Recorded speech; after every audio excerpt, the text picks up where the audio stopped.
నీటి భద్రత అంట. ఎక్కడ నీటి భద్రత?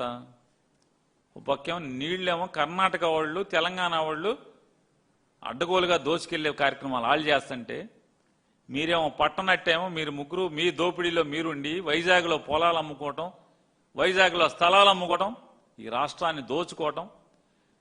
ఇప్పటికీ 2.5 లక్షల కోట్ల అప్పులు తెచ్చేసి ఏం చేశారంటే దోచుకునే పరిస్థితి. ఈ అడవుల్లో మీరుంటే, ఈ దోచుకునే అడవుల్లో మీరుంటే నీటి భద్రతని మాగు చెప్తారు, నీళ్లేమో దొంగతనం జరుగుతుంది పరాయి రాష్ట్రాలతో. ఇవి పట్టించుకోరు. అల్మట్టి డ్యామ్ ఎత్తి పెంచేసుకుంటున్నారు, పట్టించుకోవు. కేంద్రం నా చెప్పు చేతలు ఉందని చెప్తావు, కింగ్ మేకర్ అని చెప్తావు.